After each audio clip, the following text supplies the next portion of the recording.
Hello everybody, this is Toys R Us, and for this special figure showcase we're going to be looking at the Decepticon Squeezeplay. What we're going to do in this video, we're going to have a quick look at him in both of his modes. I'm going to show you the accessories that come with him. I'll also point out things that you need to be aware of if you're after purchasing one yourself, and as I'm lucky enough to have a boxed example, we can have a look at the artwork and the packaging he used to come in. Before we get started, I want to dedicate this video to one of my subscribers, Staricecream. I believe this was one of his favourite figures and I hope he enjoys this video very much. So, as I've just said, his name is Squeezeplay. He was released in 1988 and he was part of Series 5 of the wave of Transformers that came under the Generation 1 continuity. He's also known as being a Headmaster Junior, so one of the smaller Headmasters, and that's exactly what he is. If I just move this out of the way a second, you can see that he does have a smaller Headmaster and his name was Locos. So I'm just going to push that back. So we're going to have a quick look at the robot. He's actually got quite good articulation for an old robot, so you can move at the shoulders there, the hands turn in and out. The legs don't do too much, but you can move him at the knees and you can obviously move him at the hips.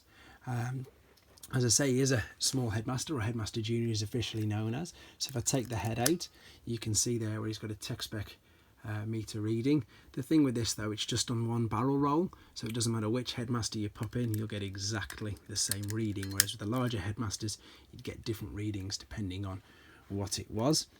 But yeah, quite a good character. He wasn't really, to my knowledge, known. He definitely wasn't in the UK cartoons, shall I say.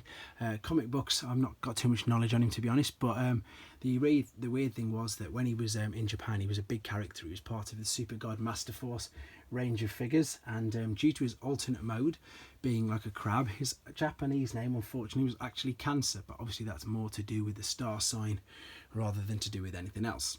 So here he is in robot mode. I know normally that I've got more than one of these, but I actually had to sell one of the other modes to get the one that's in the box in the background. So what I'm going to do, I'm going to show you all the accessories quickly, and then what I'll do is I'll transform him. So of course you've got Locos, the head there, with it being just a small figure.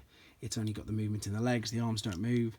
You've got his blue blaster, but in the picture on his box it's portrayed as being white. And then of course you've got the crab's tail, which you can use as well. While we're on the subject of the gun, if we have a look at the packaging quickly, it looks like, I don't know if we can see this without a glare, there you go, see the left picture? See, it looks like his gun's coming out the back of him. There's actually no way that you can secure the gun there, so that's an error, or maybe it was just a test design.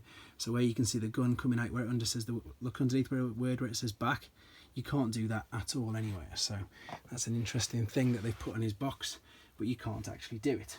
So I'm going to transform him now, and then we'll come back to see him in his alternate mode. Okay, so I've transformed him into his alternate mode, and before we look at that, I'd just like to correct myself. I mentioned that I couldn't remember his appearance in the comics, and he did. He had a couple of episodes, a couple of issues, and they were things like The Void and On the Edge of Extinction. So, you know, there was a few issues that he was involved in the Marvel comics. So not a huge character, nowhere near as big as he was in Japan anyway, but he did have a role in some of the Marvel comics. So let's get back to the figure then. So this is his alternate mode. As I say, it is supposed to be some sort of crab. And again, I mentioned at the first part, you can see obviously there's nowhere there for the gun to go. You can try and balance the gun in between, but it just doesn't go, it just falls out. So the picture is not correct. So, but let's have a quick look at this. So the things that you need to look out for with this figure, you can see you've got big screws and washers inside all the major joints. So if they get corroded, that can pose a problem. Obviously, if he's missing this accessory, his tail, it's quite hard to balance him up, to be fair, to get him to stand. He's very top heavy, so you really do need to have the accessory with him. And of course you'll need the head for the head mode.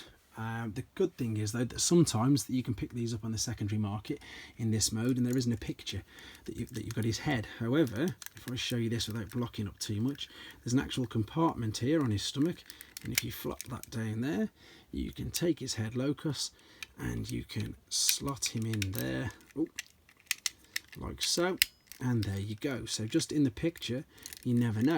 If he's in this particular mode, you might not know that his head is in there, and then luckily enough, if you get it for a good price, you'll get it home and you'll realise that the head is in there. So there we go, that's his alternate mode. It is quite a cool figure, and as I've already mentioned a couple of times on this video, big part of the Super God Master Force. So if you're lucky enough to get them and watch them or download them, have a nose and you'll see exactly why. I'll I'll just slide this out of the way now then. I've already done a bit of a story about how lucky I was to get this figure, so I don't need to go into it too much. The interesting thing for us UK viewers is that it's got Asda prices on it. Now I'm pretty sure, I don't know if they still own it, but I know that Walmart did at one point take over Asda for you American guys. Yeah, so this has been graded by UK graders. They've given it an 80 overall, and there's the artwork of Squeezeplay at the front. Excuse the glare. You can see he's in that lovely clear bubble there, and I've already mentioned about the gun being on his back, but if we turn it round to the back, and if I can get rid of this glare, there we go. So as I say, this is the Pretenders and the Power Masters as we knew it in the UK, and it was obviously the Super God Master Force artwork in Japan because they were known as God Masters, and again the Pretenders played a big part in that cartoon. So I hope you enjoyed looking at it. I hope it brought back some nice memories. I hope staricecream liked it, especially with it being one of his favourite figures. And again, the same for people who are watching this. If you're not subscribed, please subscribe. If you are a subscriber and you'd like me to dedicate or do any figure showcase for you, I'd love to do it. Again, I do have every single Generation 1 figure released under the Hasbro line, so may even have 2 of them, so we can do a proper video on them for you. Anyway guys, hope you enjoyed it. Hope it brought back some nice memories, and I hope it was informative. So take care. Thanks.